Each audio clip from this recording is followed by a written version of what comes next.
Hello दोस्तों, नमस्कार। मेरा नाम है सचिन सिवालिया और आप देख रहे हैं हमारा ऑफिशियल यूट्यूब चैनल। पिछले काफ़ी दिनों से वीडियो नहीं आई है, इसके लिए आप हमारे पुरानी वीडियो को देख सकते हैं, क्योंकि सारी वीडियो में प्रोडक्शन हाउस से रिलेटेड टाइटल रजिस्ट्रेशन या फिल्म को सेंसर कैसे करें, यानी कि फिल्म इंडस्ट्री की सारी जानकारी आपको मिल जाएगी। आज की इस वीडियो में आज मैं आपको बहुत ही खास और महत्वपूर्ण जानकारी लेकर आया हूँ, जो कि मैंने अभी तक अपनी किसी भी वीडियो में नहीं बताई है। और ये वीडियो उन सभी फिल्म मेकर्स, उन सभी निर्माताओं के लिए है, उन सभी संगीतकार, उन सभी गायक के लिए हैं जो इंडस्ट्री में काम कर रहे हैं या फिर काम करने की आगे सोच रहे हैं। तो सबसे पहले आपको बता दूं, आज हम बात करेंगे आईपीआरएस रजिस्ट्रेशन के बारे में। दोस्तों, आईपीआरएस क्या है और आईपीआरएस में रजिस्ट्रेशन क्यों करना चाहिए और आईपीआरएस रजिस्ट्रेशन कैसे कर सकते हैं और आप हमारे द्वारा कैसे करवा सकते हैं। वीडियो पूरा देखना, क्योंकि आपको कुछ महत्वपूर्ण जानकारी मिलेगी। अगर आपको इस जानकारी के माध्यम से कुछ भी सीखने को मिलता है तो आप हमें कमेंट करके जरूर बताइएगा, या आपको कोई भी अपना कोई काम करवाना है इससे संबंधित तो भी आप हमसे संपर्क कर सकते हैं। आपको हमारे दिए गए व्हाट्सएप नंबर पे संपर्क कर सकते हैं। तो आईपीआरएस क्या है? आईपीआरएस एक ऐसा संगठन है जिसमें संगीतकार, प्रकाशक या फिर आपका गायक, निर्माता, ये सभी रजिस्टर्ड कर सकते हैं। रजिस्ट्रेशन की प्रक्रिया सिंपल और नॉर्मल होती है, जैसे आप बाकी अन्य एसोसिएशन में अपने प्रोडक्शन हाउस को रजिस्टर्ड करते हैं या फिर डायरेक्टर कार्ड बनवाते हैं, प्रोडक्शन हाउस रजिस्टर्ड करते हैं, सेम ऐसे ही काम होता है।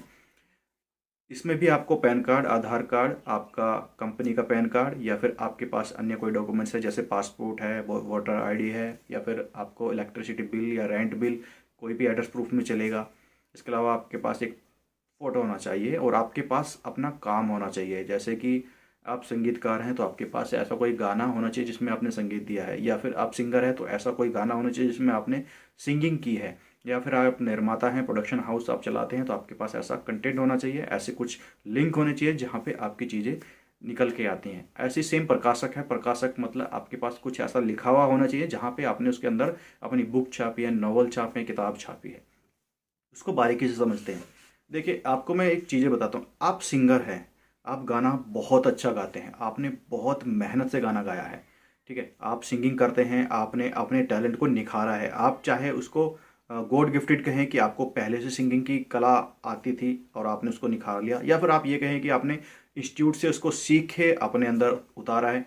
आप बहुत अच्छी सिंगिंग करते हैं। आपने क्या काम किया? सबसे पहले सीखा, कई साल लगाए, मेहनत की, अपना बजट लगा के सिंगिंग को लॉन्च किया।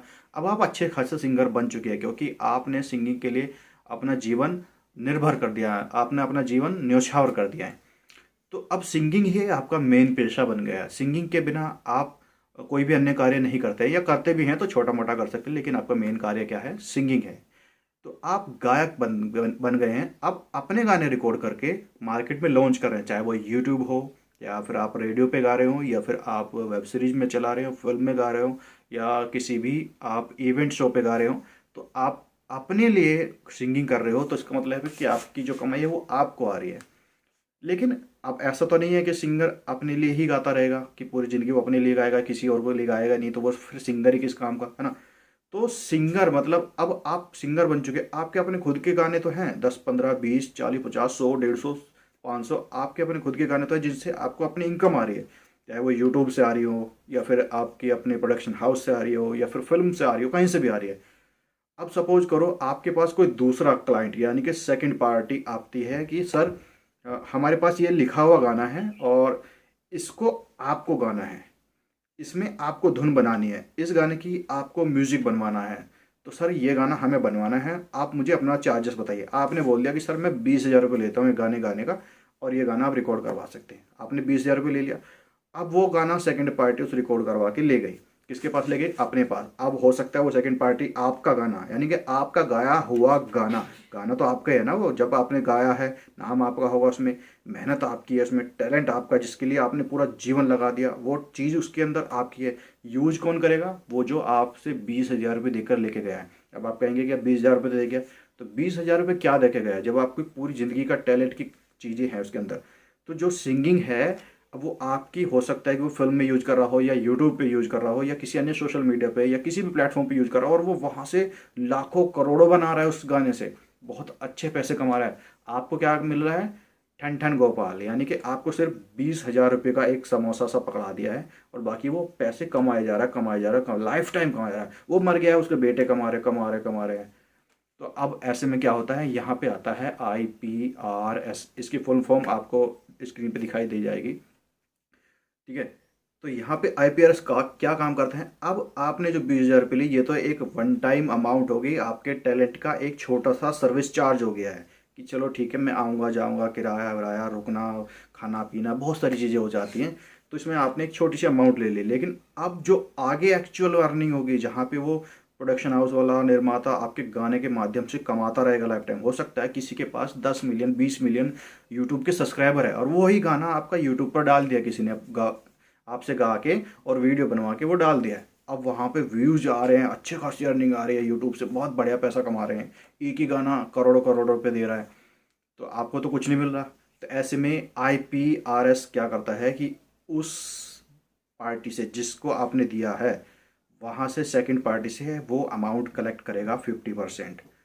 50% पैसा वो आपके अकाउंट में भेजेगा लेके कि भाई आपने इसका टैलेंट यूज़ किया है, इस टैलेंट को यूज करने के लिए आपने जो गाना गवाया है, जो आप कमाई कर रहे हैं उसमें से 50% कमाई आपको इस सिंगर को देनी होगी, तब आपको अर्निंग होगी। और वो ये नहीं है कि बस एक बार, ये मिलेगी आपको लाइफ टाइम, यानी कि जब तक आपका गाना चलेगा। अब वो यूट्यूब पे चल सकता है, हो सकता है रेडियो FM वाले आपका गाना यूज कर रहे हो, है ना, रेडियो FM वाले चला रहे हो, या फिर हो सकता है कोई टीवी चैनल है वो आपका गाना यूज कर रहा है, अपने शो में चला रहा है, डांस शो चल रहा है, डांस शो में उसका गाना यूज हो रहा है ना। तो क्या हो रहा है, डांस शो में या तो आपको डांस शो वाला पहले से अच्छी खासी अमाउंट देके बुलाएगा, अपने शो में बुलाएगा कि भाई आ जाओ, आपका गाना अब यूज कर रहे हैं, आपके गाने पे हम लोग डांस करवाएंगे बच्चों से और ये टीवी पे प्रसारित होगा एपिसोड।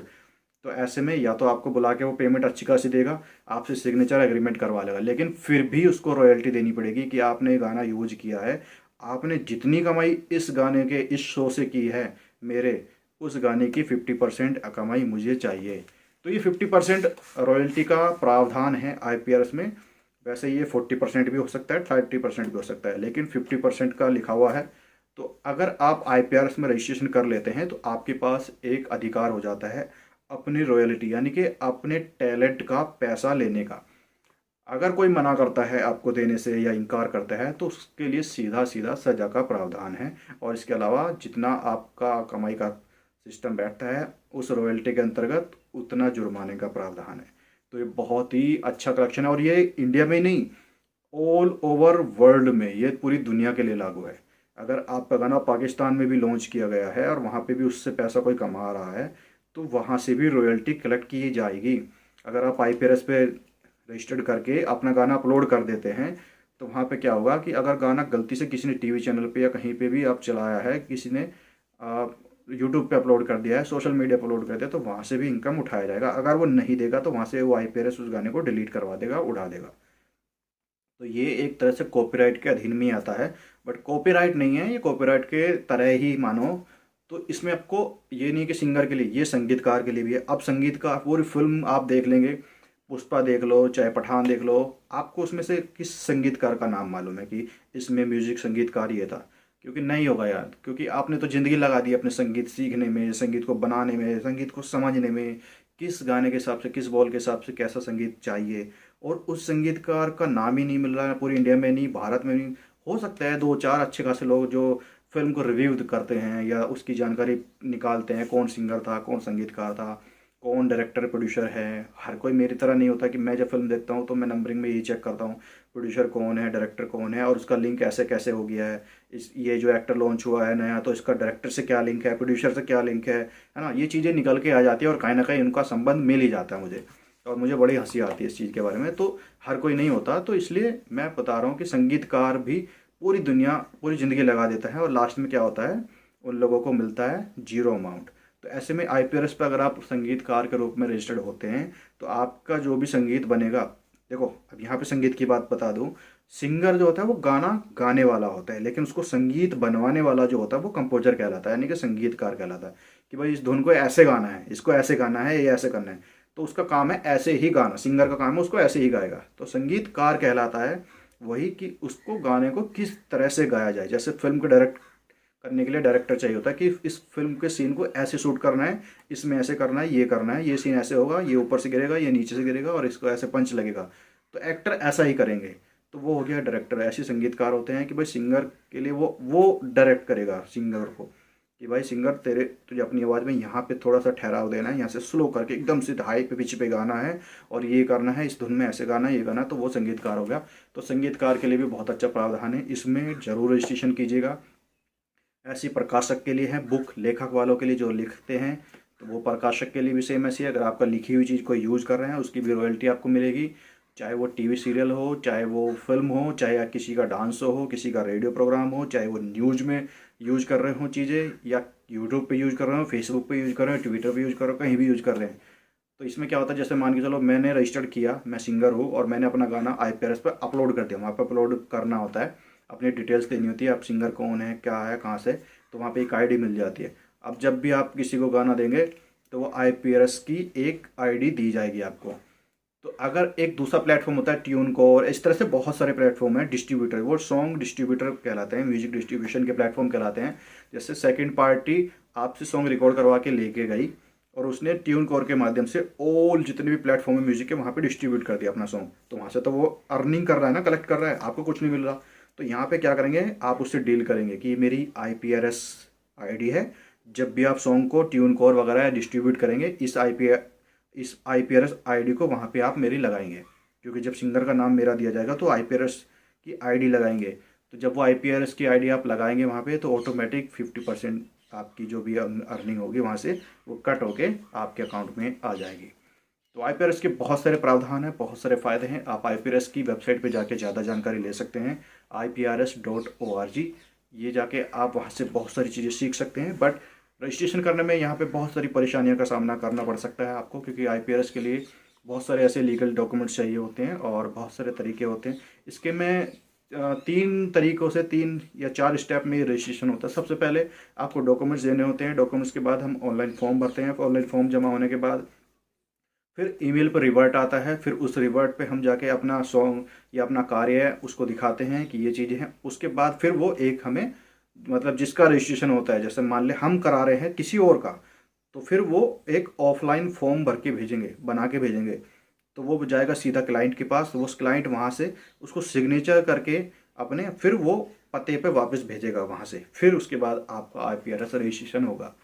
तो ये IPRS रजिस्ट्रेशन, इसमें फ़ीस 2200-3300 समथिंग लगती है, लेकिन सारे प्रक्रिया, सारे प्रावधान को करवाने के लिए, जिससे कि आपको बेफिक्र, टेंशन फ्री आपको घर बैठे रजिस्ट्रेशन मिल जाए, तो इसके लिए हम लेते हैं आपसे 10,000 रुपया। आप 10,000 रुपये फ़ीस में IPRS रजिस्ट्रेशन करा सकते हैं। ऑल ओवर इंडिया में कहीं भी रहते हैं या फिर इंडिया के बाहर कहीं भी रहते हैं, आप अपना रजिस्ट्रेशन करा सकते हैं।